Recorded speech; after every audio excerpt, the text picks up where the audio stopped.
Hello everybody, good afternoon, welcome to the Humanities Center for this next session in our series on the idea of goodness. So, I hate to break this to you, but terrible things happen in the world, and sometimes those terrible things are brought about by impersonal forces, a hurricane, say, or the relentless progress of a disease through the body. At other times, the source of our suffering can be traced to the actions of our fellow human beings. An act of murder, for example, or of torture, or of some atrocity in wartime, or just those small-scale instances of petty nastiness, gossiping, bullying, internet trolling, that characterize, there's a lot more to be said about internet trolling, so hang in there. Things that characterize so much of our social life. Now, sadly, we're not thinking of isolated instances of bad behavior. For the pages of history are positively filled with betrayals, cruelties, and appalling actions. We will accordingly feel the temptation not just to explain bad actions in a piecemeal way, but to try to account in some general way for why human beings do such terrible things. In other words, some general judgment about human nature and its inclination towards goodness or badness seems to be called for. Now, there are many ways that people have spoken about this issue, but these positions will tend to occupy a position or places on a spectrum of views between two extreme positions. The first, that human beings are naturally inclined toward the bad and need to be restrained. The second, that human beings are naturally good and are subsequently corrupted, this corruption being what accounts for human wickedness. Rightly or wrongly, this issue has become known in the literature as the Hobbes-Rousseau debate, Hobbes assuming the role of the accuser of humanity, Rousseau that of defender. In what follows this afternoon, I will say a little about the Hobbesian tradition. Professor Laurie Watson will then explore Rousseau's contribution and that tradition. Dr. Watson, PhD from the University of Illinois, Chicago, is professor and chair in the Department of Philosophy here. Professor Erik Fritsvold will then consider the part that these rival accounts of human nature play in the criminal justice system. Dr. Fritsvold, PhD from the University of California, Irvine, is associate professor of sociology here. So, fun times ahead. So, here is evil in action. Yeah. Here we go. Thomas Hobbes, author of the massive and massively influential Leviathan of 1651. Hobbes' account of humanity's essential nature lays its emphasis on a number of constant factors. A colossal and all-encompassing egoism, fear of violent death, and an ever-present wariness and suspicion of others. Regarding egoism, Hobbes believes that human beings are incapable of genuinely caring for anyone other than themselves. So, operating with an idea of the human as some kind of self-preservation machine, drawn toward things that benefit them, and repulsed by whatever threatens them, the overriding human impulse for Hobbes is to ask, is this good for me? On this view, people, other people, the people we encounter in the world, they either serve our ends or get in the way of them. Now, of course, such an idea provokes astonishment in people. And whenever one is teaching this in class, people will always say something like, well, what about charitable actions? We know from our own case and from other people around us that human beings do enormous, wonderful, charitable work. Now, Hobbes does recognize that there is something called charity, but what we think of as charity is described by him precisely in egoistic terms. This is a very famous line from Hobbes' book, Treatise on Human Nature. There can be no greater argument to a man of his own power than to find himself able not only to accomplish his own desires, but also to assist other men in theirs. And this is that conception wherein consisteth charity. You can see the emphasis in this quote is all about power and the expression of one's power. So far from being something divorced from self-centered feelings, charity constitutes for Hobbes a kind of mental triumph or glory. We are, in charitable acts, we are attempting to convince an audience, and just as importantly ourselves, of our own success and abilities. I'm essentially saying, look, I've done so well for myself, I have made such a success of my life that I have extra resources to spare. This emphasis on glory also features predominantly in Hobbes' account of what he calls famously the natural condition of mankind. What Hobbes means by the natural condition is namely that state prior to or outside of civil society. This is a state in which human nature would exist, as it were, in the raw.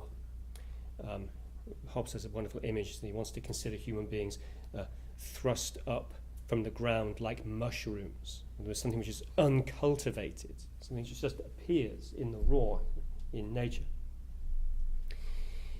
Hobbes' conception of the fundamentally egoistic nature of humans would give some indication of how human beings would behave in an ungoverned state. And of course, that it really wouldn't be pretty. Hobbes indeed depicts this as a state of war, as he calls it famously, the war of every man against every man. If you're after some literary meditation on this, obviously William Golding's novel Lord of the Flies is that, fills the space for that. But in Leviathan itself, Hobbes develops a multifaceted view of the principal causes of quarrel, not just in the natural condition, but in interpersonal life in general, so both outside of civil society and within it. This can also be applied quite nicely to international relations too, as we'll see. I want to emphasize again before we get into this that Hobbes isn't talking about anything contingent here. This isn't human beings in a particular society. These are ever-present, perennial features of human nature that he's talking about. This is what he says. In the nature of man, we find three principal causes of quarrel.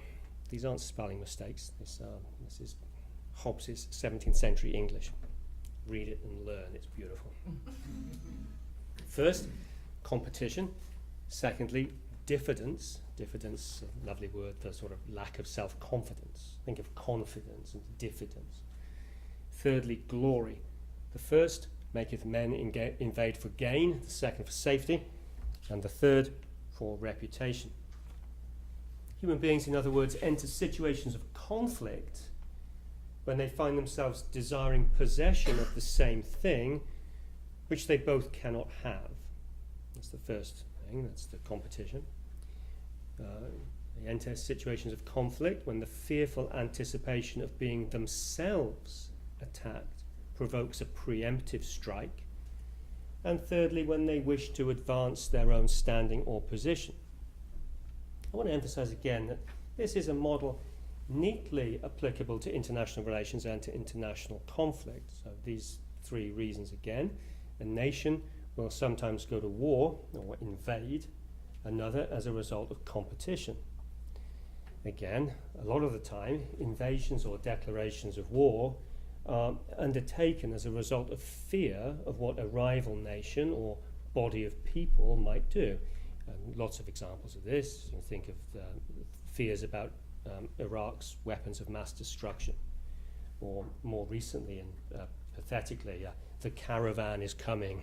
Here's this mass of people you should be terrified of. We've got to do something about this. Fear is underlying all this stuff. So much of what appears to be strength, of course, in these things is always a sort of disguised, rather pathetic fear. Or, of course, a nation might invade another for glory, empire building, and so on. Anyway, given this inauspicious combination of factors, it's clear how human beings would behave in a state devoid of authority to keep them all in check, guided only by the desires for self-preservation and self-advancement, and endlessly fearful of others. Each person will exist in conflict with everybody else. And the resulting unchecked violence makes the life of man. You don't need to read all of this unless you want to, take a photo of it on your phones and get it tattooed on your back. I'm advising you. This is the very famous line, of course, at the end of it. The life of man, solitary, poor, nasty, brutish, and short. Now, Hobbes isn't alone in presenting such a bleak picture of human nature. We can note others, and I want to note a very bleak figure in this tradition. Here's Arthur Schopenhauer, who really is the philosopher of pessimism. In the work of Schopenhauer on human nature, we find an account of our nature that is oddly simultaneously nastier than that of Hobbes, and yet somehow gentler as well. It's a paradoxical picture in Schopenhauer about human nature. And this is because Schopenhauer detects three motivations underlying human conduct, whereas Hobbes only saw one. Hobbes has only one motive, and that's egoism or variations on egoism. Schopenhauer agrees that egoism, that he calls the craving for existence and well-being, is what he calls the chief and fundamental incentive in man. So this is really what governs us most of the time. And his words on the egoistic nature of human beings is really remarkable, I think. This is the greatest stylist in the philosophical tradition. You should read a lot of Hobbes. You? Rousseau. Okay. Here we go.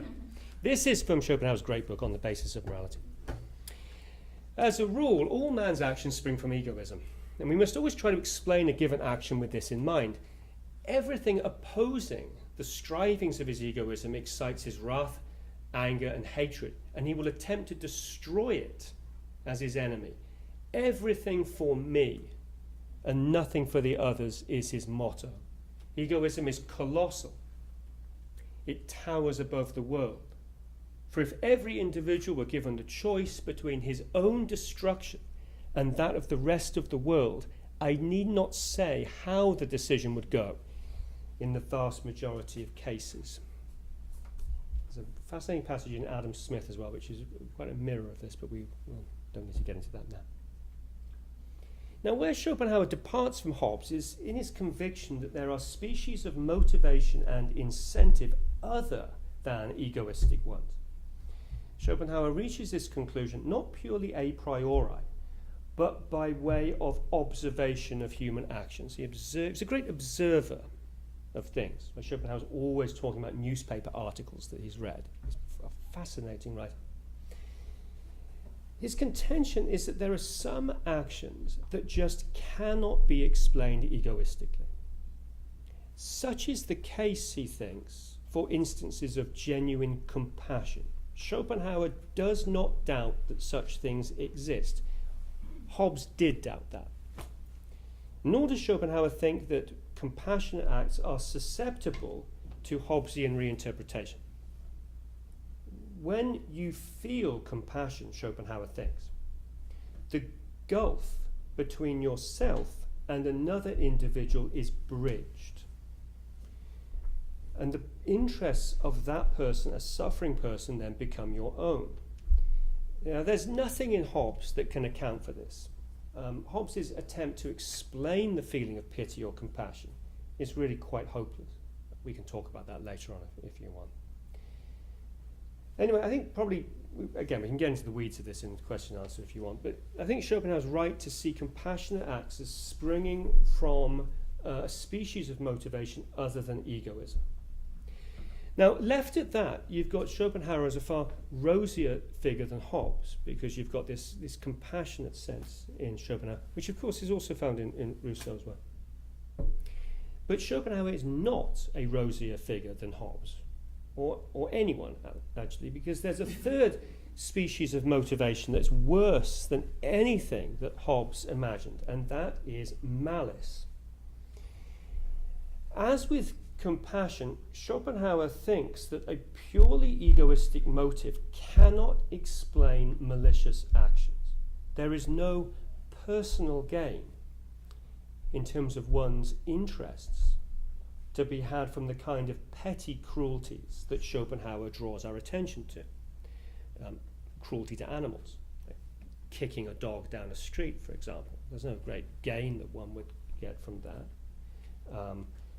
Gossiping about a co-worker, and Exhibit A in Schopenhauer's litany, the phenomenon of Schadenfreude. Schadenfreude being the pleasure derived from another person's misfortune.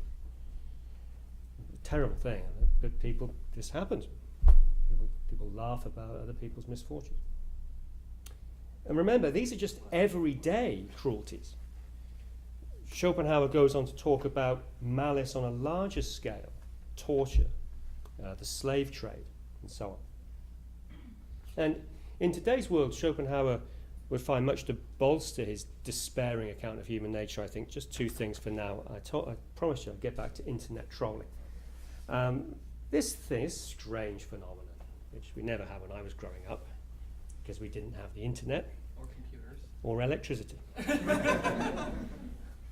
Posting things online, commenting on stories or videos with the sole aim of upsetting and distressing people. This seems to be a prime example of malice in the Schopenhauerian sense. No benefit can come to the troll, no advance in society, no securing of scarce resources, no benefit other than this, malicious pleasure. Really, I do challenge any of you to go to the comments section at the end of any online article or any YouTube video, however innocuous. Read those things and then come away with anything like a friendly attitude towards your fellow human beings. It's a sobering and nasty, dirty experience. A second example. The Trump administration's policy of family separation at the border seems to me inexplicable on any basis other than malice. Who can really pretend that this policy has anything to do with the preservation of law and order or the necessary protection of a nation's borders? There seems to be pleasure in this policy, pleasure at the distress caused to mothers and their children. And this is what makes that policy so diabolical. And it's susceptible to a Schopenhauerian explanation. Schopenhauer's indictment against humanity is, as usual, powerfully written and contains a lead we need to explore that's relevant to our discussion this afternoon. He says, in the Parega, man is at bottom a savage, horrible beast. We know it, if only in the business of taming and restraining him, which we call civilization. Here we get to the root of a Hobbesian, Rousseauian contrast. Hence it is that we are terrified if now and then his nature breaks out. Wherever and whenever the locks and chains of law and order fall off and give place to anarchy, he shows himself for what he is.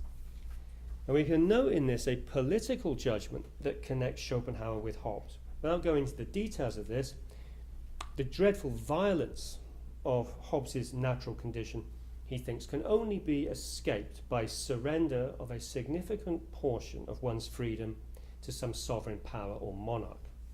Laws can then be enacted and enforced, keeping human nature in check.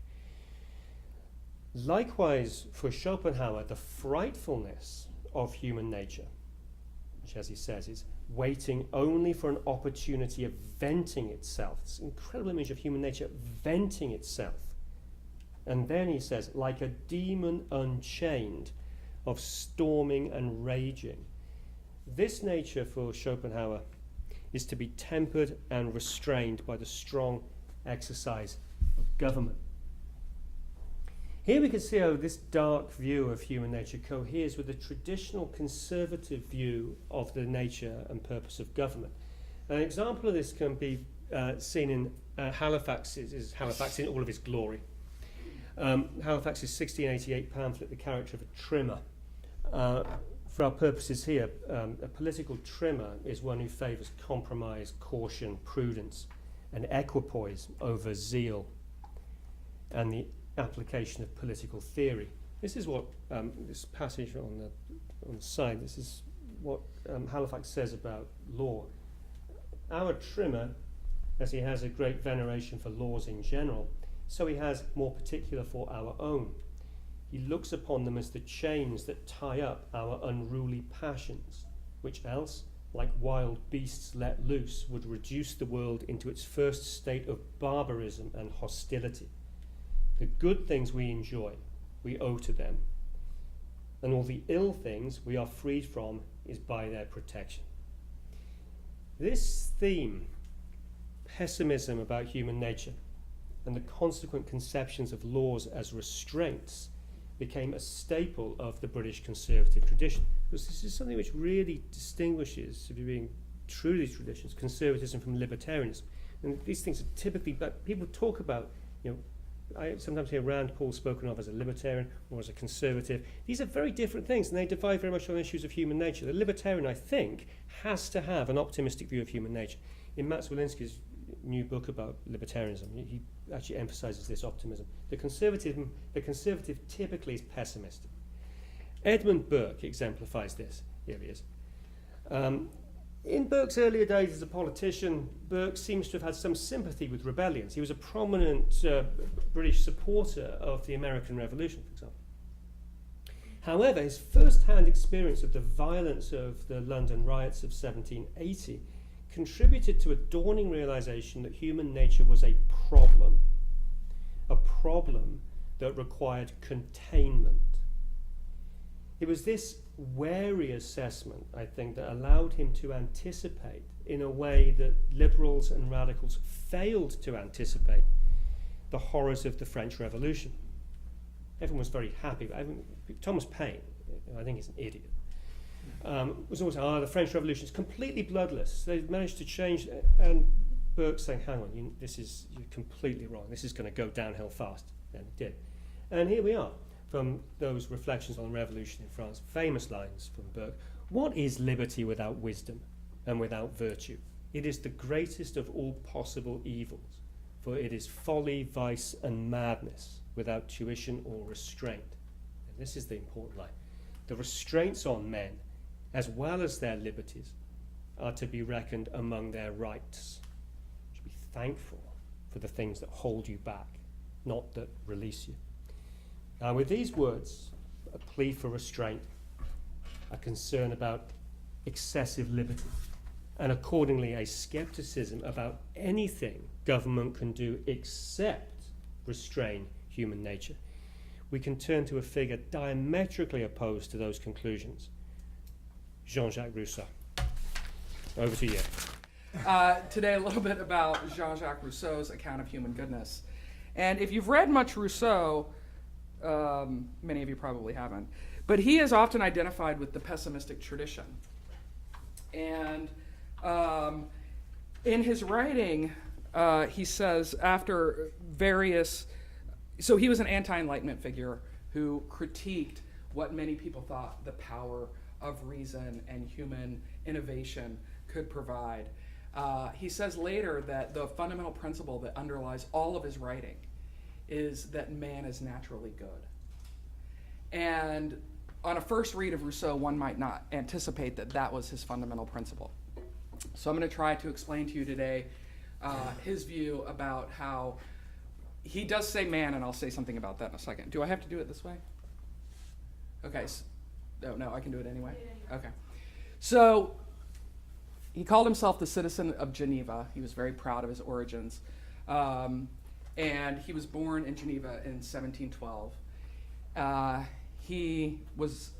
His mother died in childbirth, and he was raised by his father for the early years of his life, and then his father basically abandoned him to some cousins who didn't enjoy the extra burden of a financial charge.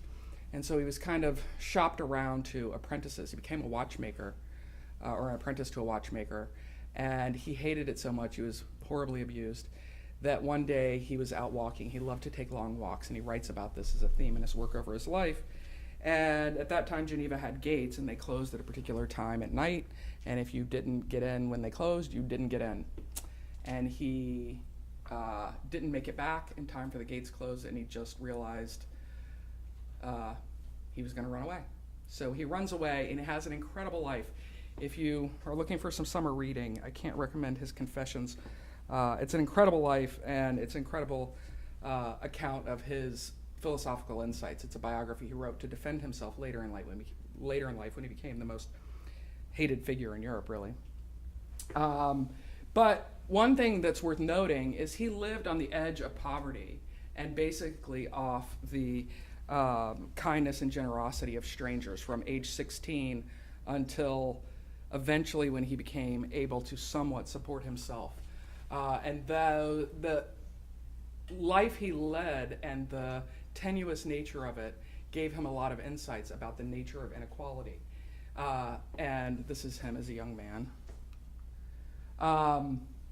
And the work I'm going to primarily discussing is called, by philosophers, The Second Discourse. The longer title is Discourse on the Origin of Inequality. And in it, he defends a conception of humanity as being naturally good, although he does use the term man throughout. And if you ever go on to read much Rousseau in life, you will be appalled about the things he says about women. And you may grow to hate him for those things, because they are indeed appalling. But generous readers may think that he can be recovered from himself in terms of his sexism, but that's a debate for another day. So he says, man is a being that is naturally good, and nature has made him happy and good, but it's society that depraves him and makes him miserable. So evil is not a part of human nature. It is a product of social relations, and importantly, because this will be where we end up, it's a product of institutionalized relationships and how and where human beings occupy standing within them. And I just note, many people thought Rousseau was a hater of humanity because he gives this unbelievably visceral indictment of civilized man. And so we're going to talk about how, well, first, what our natural goodness consists in, and then how we're corrupted along the way. So there is the cover of The Second Discourse, the text I'll be talking about. You can buy a copy on that for about $5,000 on Abe Books, if you want one, or want to give me a gift.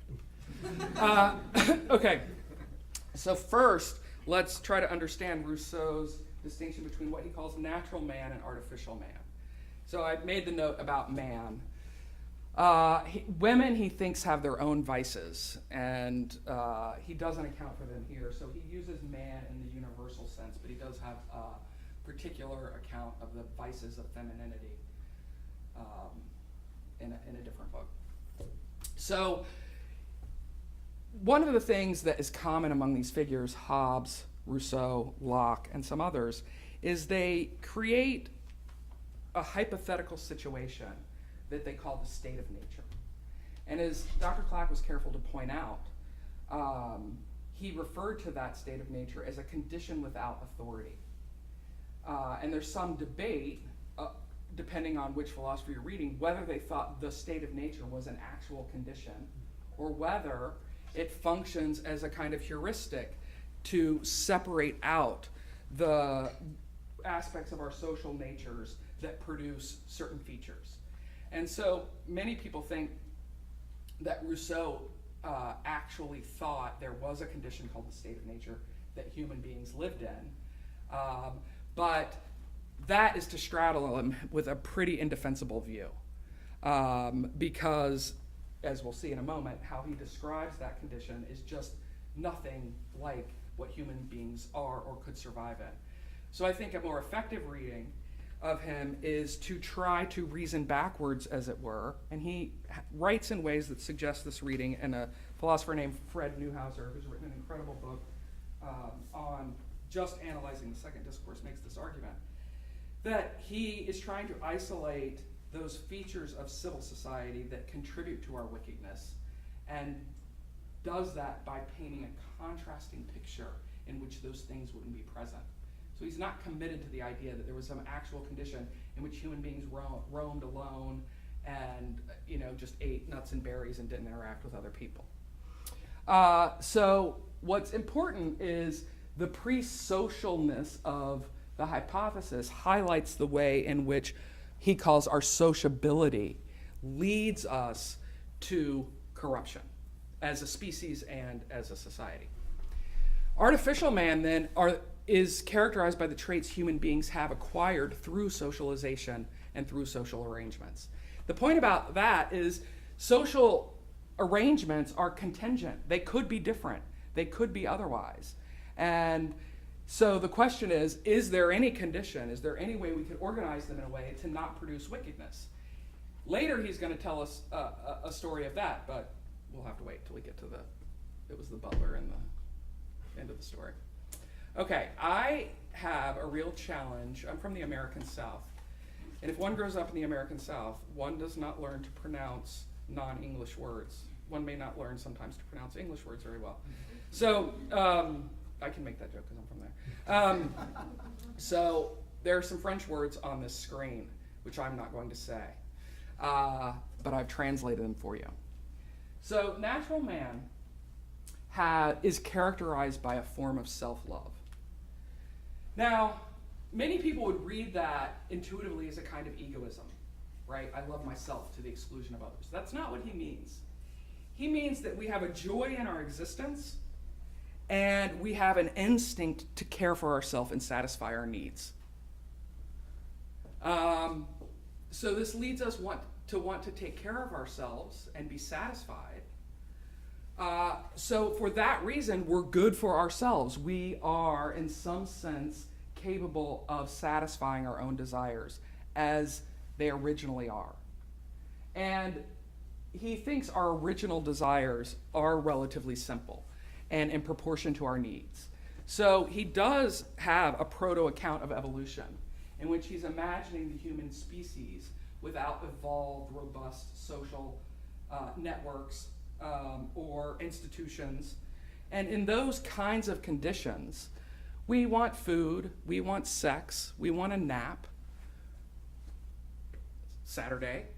And we don't,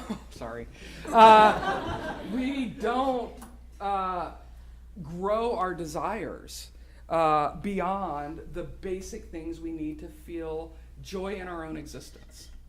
We also have a natural pity and empathy for others. He has some interesting things to say about vegetarianism in a footnote in the discourse. He thought human beings were natural vegetarians. And then he read a lot of anthropology and gets into this all stuff about teeth.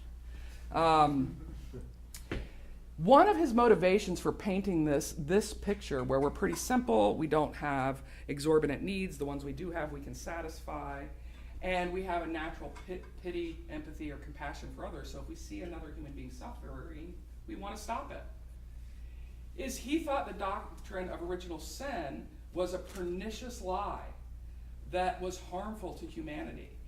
He has many objections to it, but the primary one is it's not consistent with God's justice. Because I can't be responsible, or you can't be responsible, none of us can be responsible for the sins of our fathers. And so he thinks the doctrine of original sin cannot be true, isn't consistent with God's goodness and justice, and so he rejects it. And he was an avid theist, although people accused him of being an atheist. So that is one of the background context in which this argument's coming up. In contrast to natural man, civilized man, that original natural self-love we have becomes transformed over time. And he does give a kind of evolutionary account. It's a proto account of evolution that's really forward thinking in terms of the way in which our species evolves and changes over time and cannot return and cannot go back. So this new form of self-love, which I've heard pronounced, anybody in here speak French? Want to say that word for me? It's important. The word, amour, say the second one. Propre, is that how you'd say it? Propre, that's right. Okay, develops through our sociability, our connection with other people, and our increasing density of population. We start to change as a species. This form of self-love, I don't have a pointer, is the cause of evil. Evil, vice, and conflict are a product of social relations, how they're organized, in combination with this new trait we've developed. Among the most profound sources of human evil and vice is that as we create more and more complex social environments, we come to care very deeply about our status and rank relative to others. It's not just that we want to be equal, we want to be admired, we want to be esteemed, and the seeking of that esteem, a higher ranking from others, produces the lion's share of evil that humans engage in. Okay, so we become status seeking. He says here in his evolutionary account, at some point everyone began to look at everyone else and wish to be looked at himself, and public esteem acquired a price.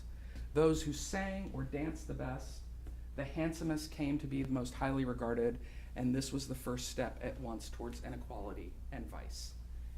Because it's going to lead us to want to dominate other people and exploit them and have our status raised at their detriment. We also start to proliferate our needs and desires because having things becomes a status symbol. Having property, having resources, having wealth becomes a status symbol through which we assert our superiority over other people and then ultimately exploit and dominate and imprison them. So we'll get to that. Okay. So in addition to the vices that follow from competition for esteem, we start competing over esteem. I want the prettiest girl to think I'm the most attractive mate. I want her father to like me better than anyone else. And so I'm going to undercut my competitor and try to bolster my own value in their eyes. And that's going to lead me to be dishonest, deceitful, manipulative, and all sorts of things. And as we evolve in our social relations, we come to, he has this great line that starts the second part of the second discourse. I don't know why I'm giving this lecture to Brian. He says, the first person, let me get it right. You probably know it better than I do, because I'm not good at exact quotes. But it's basically like the first person to have put down a stake and said, this is mine, and found someone stupid enough to believe him, was the true founder of civil society. So what did he just say? The first person who convinced other people that property existed and could exclude them from their use of a natural resource like land. So I walk up on the hill and I say, the mesa is mine, right? If I find anyone dumb enough to believe me, I've just founded a society, is basically the gist of the quote.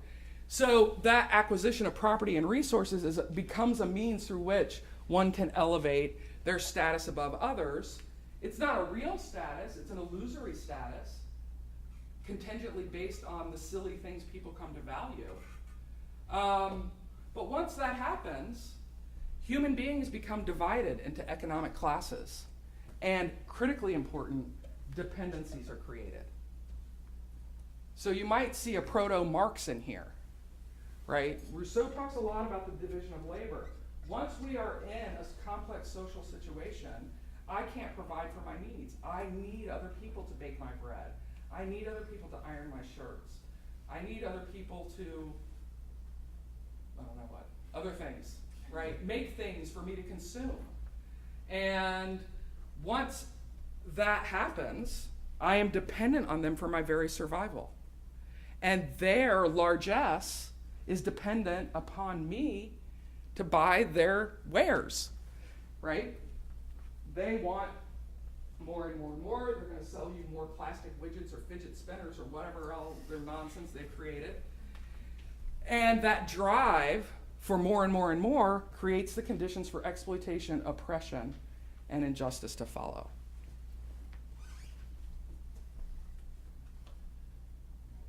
And so, with the emergence of property comes conflict in our interests and desires for dominating others. Humankind now, through our sociability and our social institutions, is debased and devastated, no longer able to turn back or renounce its wretched acquisitions, and working only to its shame by the abuse, of the faculties that do it honor, brought itself to the brink of ruin. I read that terribly. Basically, the ability of human beings to reason well, the ability, he says human beings are a species that is perfectible. And what he means by that is we have within ourselves the powers of reason and morality to become a kind of noble species. But we've distorted them through the way we've organized society. And so, once this transition's occurred, where we live in conditions of inequality and vice, there's no turning back. Our human nature has become unalterably changed. Wait, did I get that right? Yeah, okay. So, the bummer is this. I think that's how he starts the... you can't go back. We cannot go back and ever be the naturally good people that we were. That naturally good species, the innocent origin of human life cannot be, we can't go back to it. And so, what do? I'm not there yet. Sorry, I jumped ahead of myself. So we're at the brink of ruin. It's a sad day. What happens? Because of all that conflict and fear, the rich want to protect their stuff and their ability to exploit and get stuff out of others. So what do? They invent something like the nation state. And they convince the poor that it's in their interest to join a nation state through something like the idea of a social contract. But it's specious, because it's false. The idea of a social contract should be one in which all are united on an equal basis. But the actual historical contracts that emerged were contracts that the rich and powerful used as a trick to tell people disenfranchised and poor, we'll protect you and create rules and order. But what they did was create rules that benefited them. And so he said, through that trick, the disenfranchised, the poor, the downtrodden, all ran toward their chains in the belief that they were securing their freedom. But they gave the weak new fetters and the rich new forces. So, I mean, there are plenty of examples of the way that specious social contracts actually played out in history.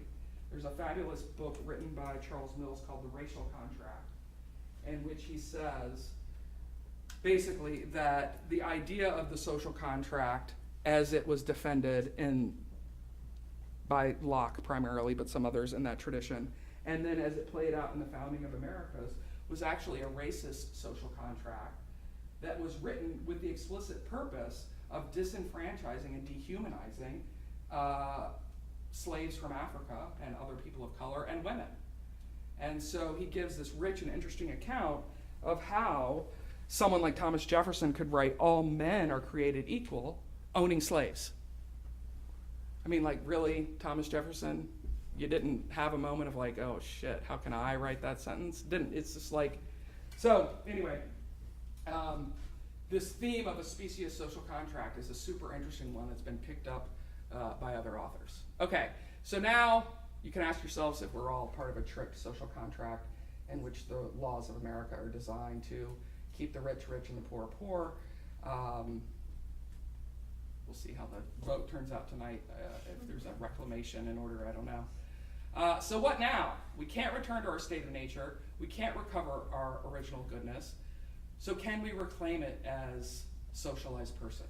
Is there a path? I mean, if you end here with Rousseau, God, you know, hanging out with Dr. Clack, pretty pessimistic about the possibilities for humanity. So this is to convince you to read his other more important work, which he starts. It's called On the Social Contract. This got him many bad things, but he was, his books were burned, he was banned from France for a time, had an arrest warrant, fled to England, and basically never lived a stable life. And many who committed some of the worst acts of the French Revolution drew on Rousseau's inspiration. They were very bad readers, in my opinion. But he starts with this most famous line: "Man is born free, and yet everywhere he is in chains." One believes himself the master. Starting over. Man is born free, and yet everywhere he is in chains. One believes himself the other's master, and yet is more a slave than they. How did this change come about? I do not know. Which is an interesting line to have written, because he actually wrote an entire book on how that change came about, but in any case. What can make it legitimate? I believe I can solve this question. And he goes on to explain how a proper social contract could occur in which all human beings were equal. And thus, he is a very rich egalitarian. I would put him in a kind of liberal tradition, but that's debatable. Who basically, I think, argues that substantive equality is a precondition to freedom. And what's next? Oh, there he is. His legacy is that one of the things he says in that book, The Social Contract, is that there are some occasions where it's appropriate to force someone to be free. Problematic, right? And so the Jacobins, who went nuts and started killing everyone in the French Revolution, drew inspiration from that line. The people who weren't truly committed to the revolution and weren't committed by whatever standards they thought to the destruction of class divisions, really, were unfree. They had, and we've seen how ideas of false consciousness have been played out and been very dangerous. And so we have to force them to be free. But I'm not sure how chopping off someone's head forces them to be free, but nonetheless. So there were very distorted readings of Rousseau that circulated that many people thought justified the kind of behavior in the Reign of Terror. But I think a proper reading of him would never lead any reasonable person to that conclusion. The final thing I'll say is, if you ever go to Paris, you can visit his tomb in the Pantheon. Yeah. And he is right across from Voltaire, which is a real insult. Voltaire, another very famous French author, and Rousseau hated each other. And Voltaire was a mean, mean bully to a very fragile man. And so every time I've gone there a couple times, I'm like, just if Rousseau knew that Voltaire was just sitting there staring at his dead body with his dead body, I don't know what that means, it would be the gravest insult. But that's Rousseau. Thanks to Dr. Clack and Watson for the kind invitation here. What I love about the Humanities Center is it's truly an interdisciplinary endeavor. So I can't think of a more stark contrast than philosophy, which has centuries of renowned work that you can clearly point to and touch as philosophy, and criminology, which wasn't a real discipline until 1985 or something. So I can't think of a starker contrast. So how can a lowly criminologist advance a discussion about inherent goodness or inherent evil deeply rooted in rich philosophical traditions.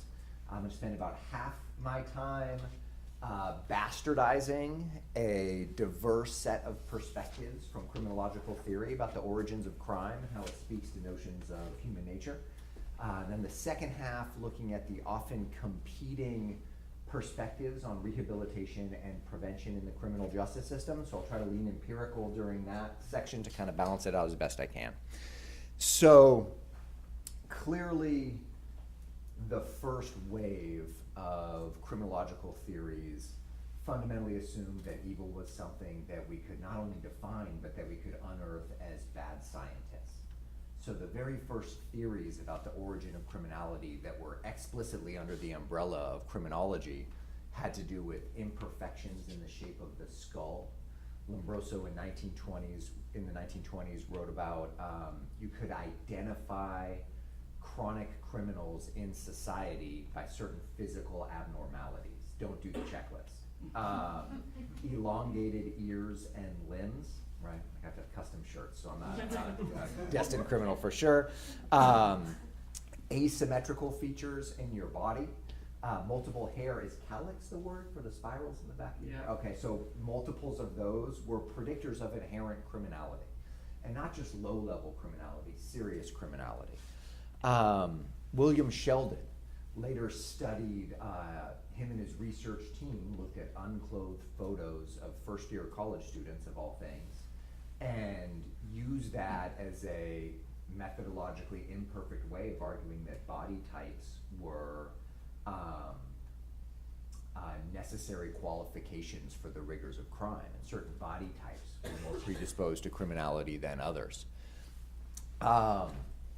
In the mid-20th century, we had folks arguing about chromosome makeups and other biological factors that they thought, Patricia Jacobs in particular, that they thought were ways we could unearth evil in society. So this is your Tom Cruise Minority Report type of criminology.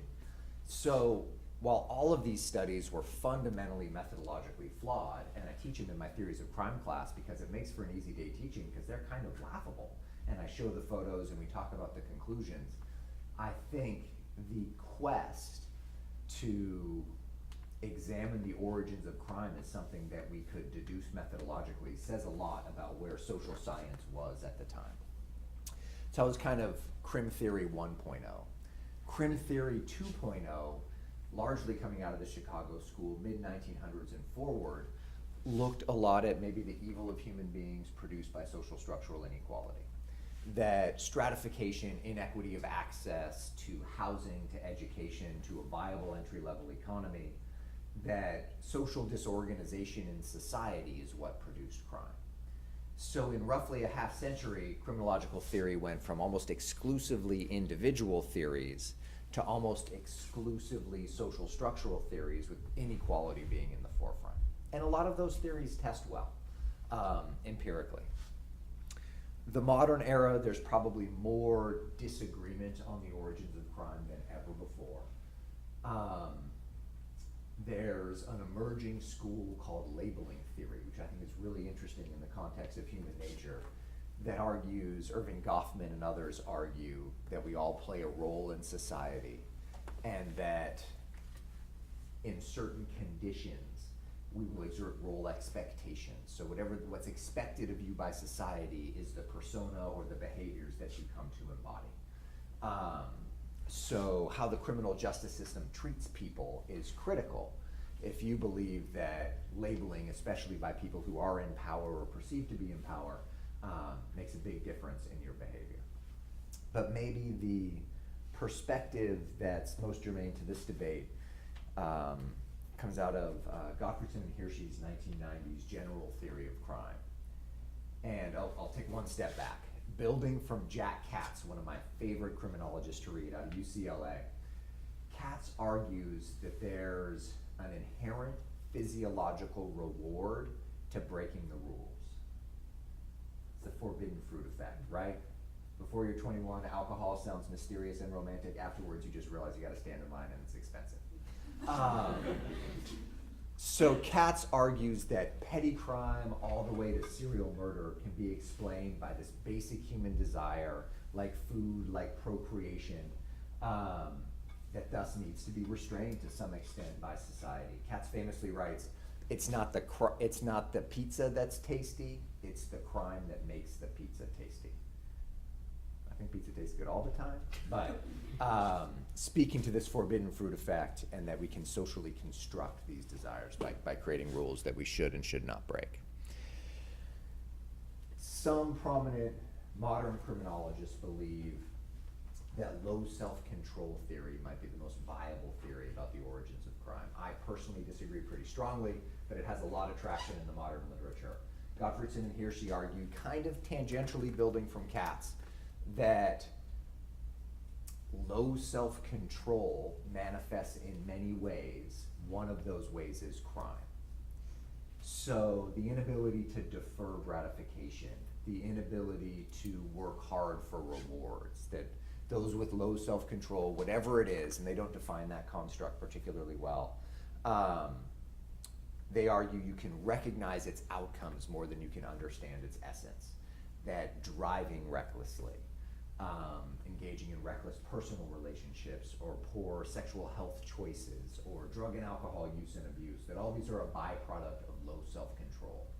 And thus we should design policies in society, in the education system, maybe to nurture families in a particular way, that those are key social control agents that can control those with low self-control. So the argument there from Gottfriedson and Hirschi is that crime is the byproduct of people who can't defer gratification. What's the empirical challenge there? Bernie Madoff. That low self-control theory has a hard time empirically explaining white-collar crime. Let's see, the FBI puts, what's the annual total white-collar crime cost in America alone per year? $300 to $600 billion. If all of us in this room were much more likely to be the victim of identity theft right now here in America than at any time in our history, fastest rising crime in America, and incredibly hard to prosecute or deter, frankly. So 300 to 600 billion we lose in white-collar crime, billion with a B. And arguably, some of the most notorious white-collar criminals, the Ken Lays, the Jeff Skillings, the Bernie Madoffs, the Kevin Mitnicks of the world, arguably exhibited behaviors that involve some degree of self-control. They went to school and earned a degree, often an advanced degree, started companies or worked their way up in corporations.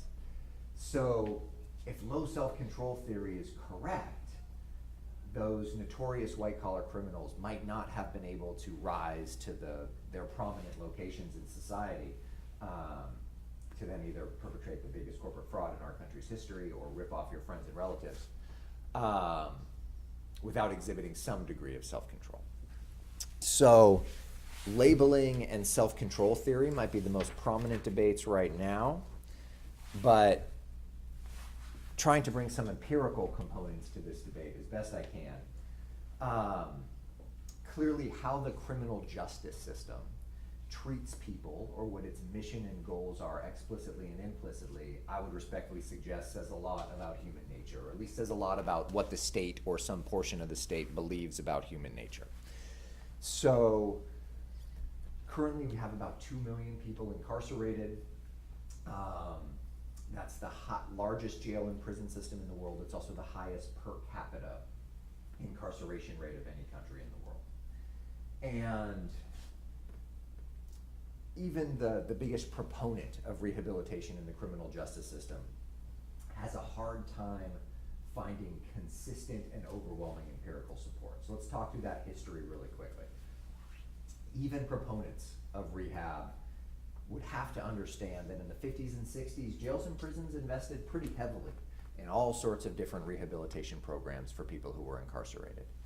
And the empirical outcome measures weren't particularly strong.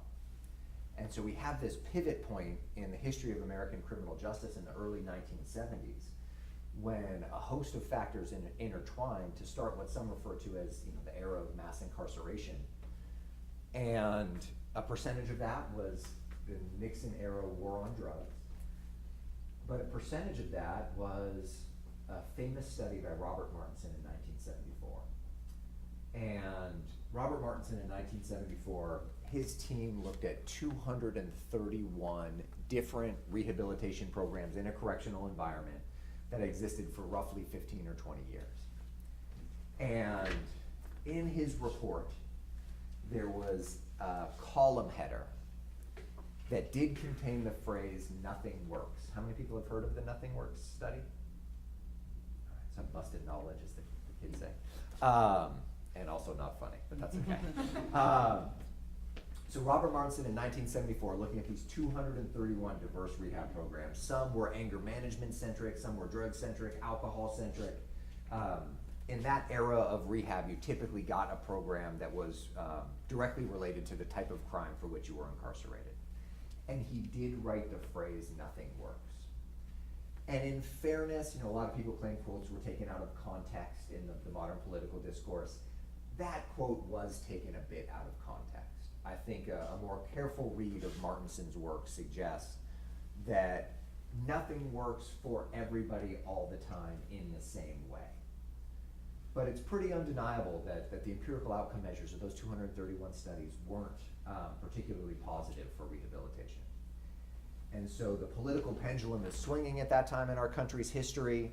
Both parties quickly have a more punitive and punishment-centric approach to crime that, fast forward 15 years, is now firmly embraced by both parties. And many citing Robert Martinson as a tipping point in the debate about what we should do in the criminal justice system. Martinson was distraught that his "nothing works" study had become the calling card for punitiveness in American criminal justice. He went on a formal speaking tour and retracted his findings. What does that mean for us as academic professionals? Not good, right? All of a sudden your office is down the hill. Yeah, like bad things are happening. So he went on a formal speaking tour, retracting his findings. He wrote op-eds, he wrote more academic-centric pieces, talking through the nuances of his findings. And again, he was deeply concerned about how this pretty complicated methodological piece had been reduced to these two words: "nothing works." And he was so distraught that he eventually jumped out the 9th-story window of his New York City apartment to his death because of how his work had been impacted the political sphere in such a McNuggets kind of way, right? Not the complete thing, but the boiled down, quick and easy, imperfect version of the thing.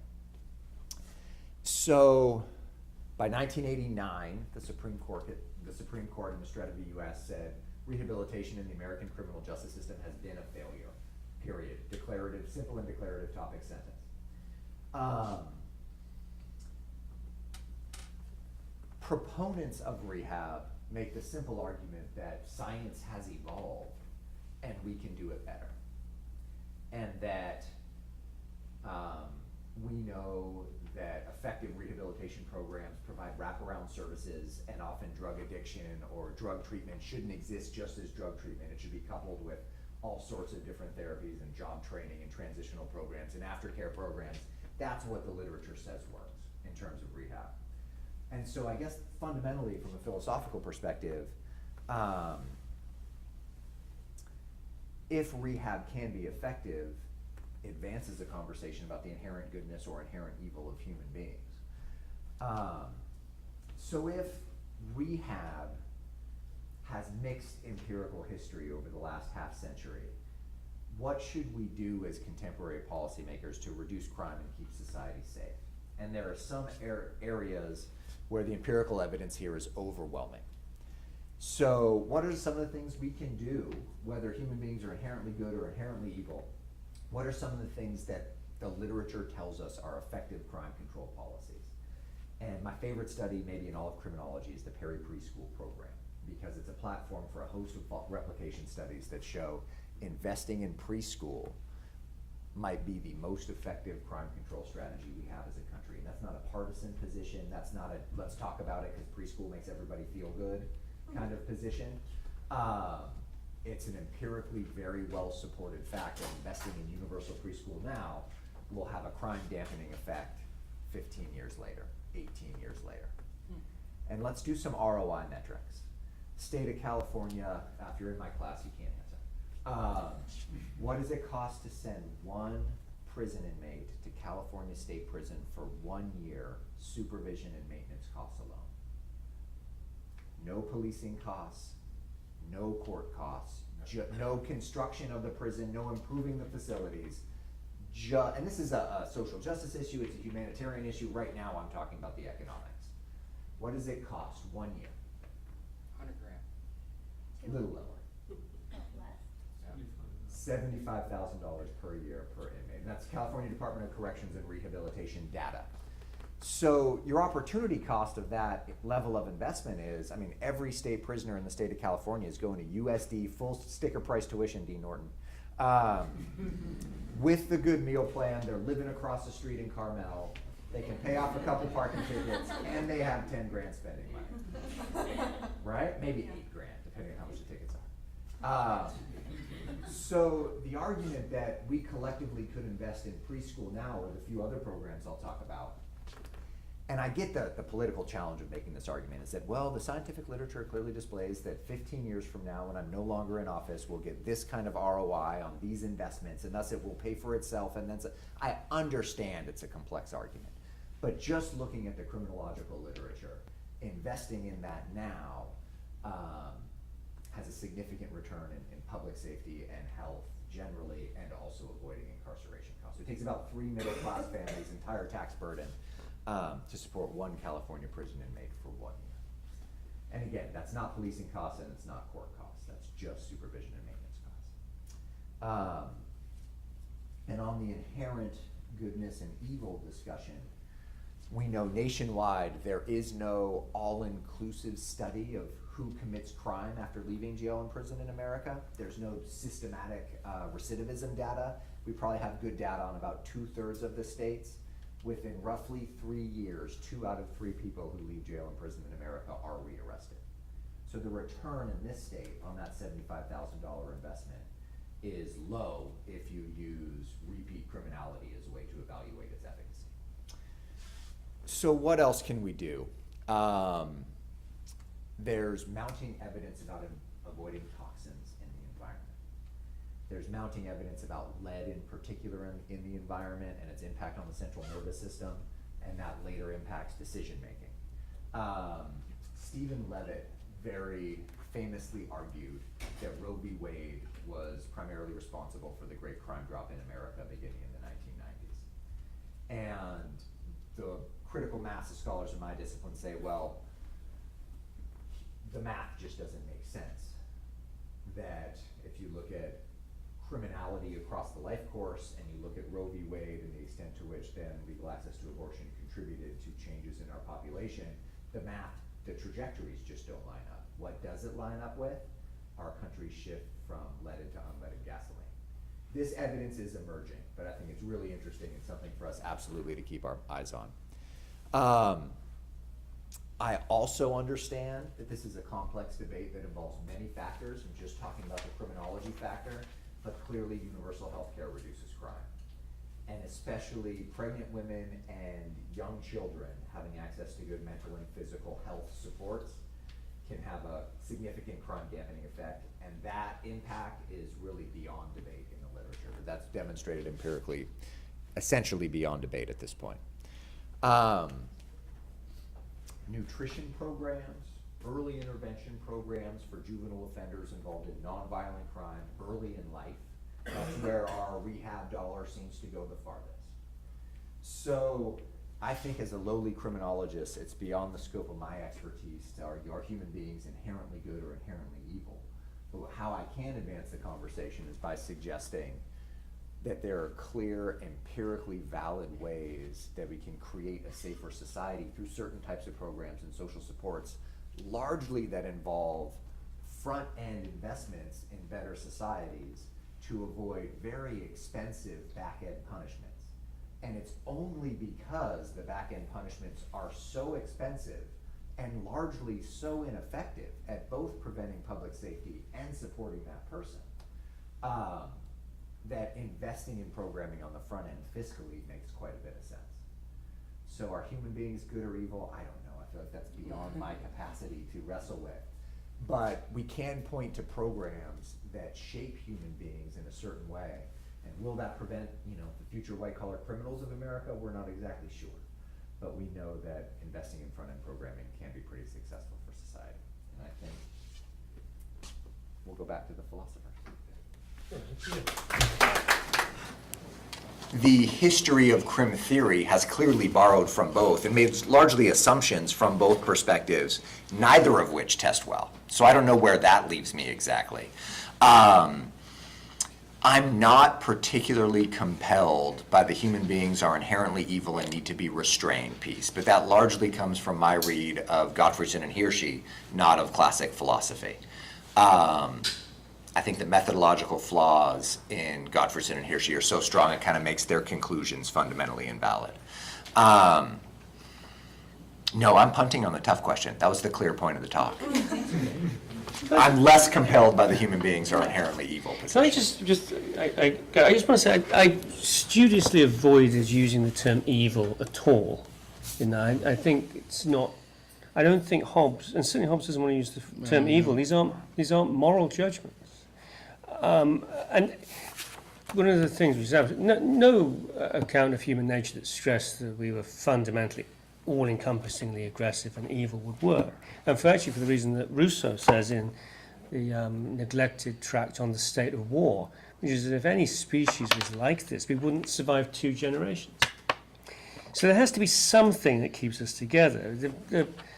The best model is always going to be a sort of mixed model, which you find from Plato onwards. That we're in a kind of war with ourselves for self-mastery, and there are terrible parts of each one of us which come out from time to time, and they're in conflict with what Lincoln famously called the better angels of our nature. I think any model is really going to have to deal with that. I don't think it can be overly rosy, but certainly any view which stressed that we were absolutely thoroughgoingly awful has to fall by the wayside, I think. Yes, the counter-argument would be small sample, really vicious cases of heinous crime. Yeah. But And- that's Well, we're probably not- capable of it, but that doesn't define the species. I think what That's right. your research shows and what Brian was trying to say is the circumstances and external pressures and factors play a huge role in what parts of our character or drives get expressed, right? So put me under a lot of stress and a deadline and I'm going to be snappy. Give me 2 beers and I'm going to tell you I love you. I mean, it's, environment, it plays a huge role. Yeah, I want to ask a question about Hobbes. If human beings are by nature all about ego, how could you possibly trust somebody who construct a social structure that's not reflective of that egotism? Because you would end up with essentially what Rousseau calls the society you constructed. So there seems to be an internal contradiction in the argument, is there not? Yeah, that's interesting. You're a political philosopher. Well, so what he says, That's called punting. an important claim he makes is that at some point the condition of the war of all against all, which he's really drawing on the English Civil War, right? And he's accused later, including by Rousseau, of basically looking at civilized man and projecting natural man. But the condition of war of all against all becomes so awful and so insecure and so unstable that humans decide they will seek peace at any cost, basically. And in his view, everyone sort of, this is a bit of a caricature, but says, shit, this has got to stop. Let's all simultaneously lay down our arms and agree to a social compact in which we will appoint a ruler to oversee and conduct our behaviors to create stability. So at least we have stability. And that Leviathan, the ruler, the monarch, would have absolute power. The only